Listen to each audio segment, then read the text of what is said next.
Sandrine Bonchon. Et bah là, faut rigoler, c'est un spectacle comique, on rigole.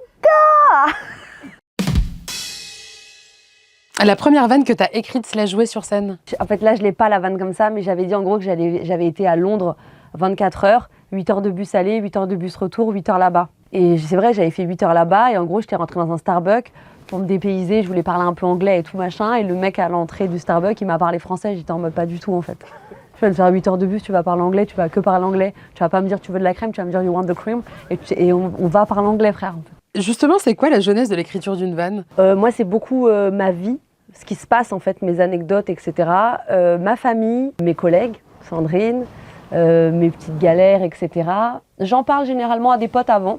J'ai toujours un côté où je rigole un petit peu quand je leur raconte l'histoire pour voir leur réaction. En fait, entre grosses guillemets, je teste un peu sur mes potes. Et tu écris tout sur ton téléphone ou? Oui. J'avoue, j'écris pas beaucoup en fait sur mon téléphone. C'est juste que j'ai l'idée en tête, donc je la teste directement sur scène. Et généralement, dans certains comédie clubs, on est filmé quand on est sur scène, donc j'ai les captas, les vidéos de ce que je fais, et je peux les réécouter et les regarder. La vanne qui t'a fait comprendre que tu voulais faire ce métier?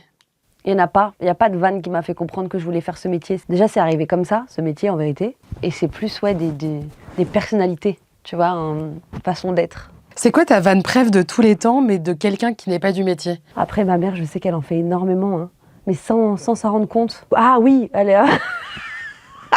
Regardez, l'amour est dans le pré.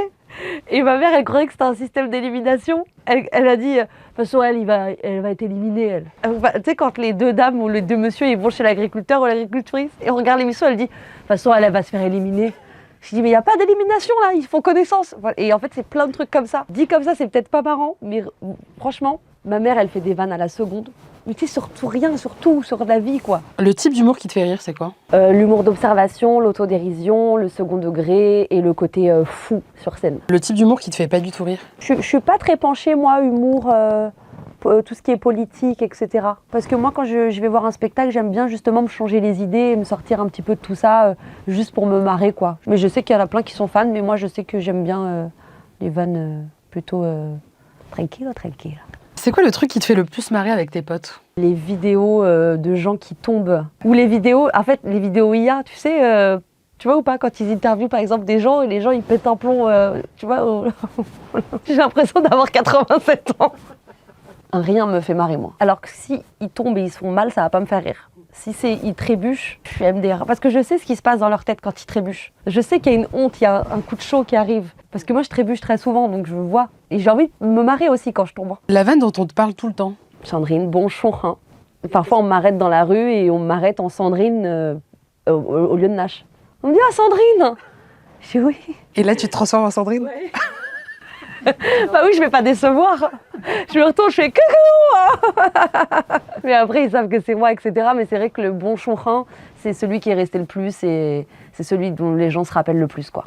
Et c'est vrai que Sandrine est venue te voir? Tout à fait. Elle est venue voir le spectacle, elle était au 4e rang. Elle est montée sur scène, elle était très émue et elle a dit aux gens merci d'être là. Hein. C'était gênant pour tout le monde. Mais on t'aime, Sandrine, parce qu'elle va voir cette vidéo, sachez-le. Hein. Elle regarde toutes mes vidéos et elle me tag partout. Elle commente toutes les vidéos, donc elle va voir celle-ci. Donc si je peux lui passer un message aujourd'hui, on t'aime, Sandrine. C'est quoi ton rapport à l'impro? Est-ce que t'en fais sur scène? Ouais, j'adore l'impro. Moi, mon spectacle, je le vois vraiment comme une grande fête entre amis.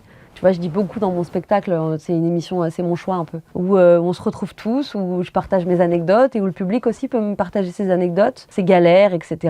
Il y a un rapport aussi au boulot, au changement de vie, etc. Je demande aussi à mon public parfois s'ils font ce qu'ils aiment, s'ils aimeraient faire autre chose, etc. Tu vois, là, il y a 2 semaines à Rennes, j'ai eu une dame qui faisait un métier, je sais plus ce qu'elle faisait, mais elle voulait être chanteuse. Et à la fin, elle est montée sur scène, elle a chanté devant 550 personnes.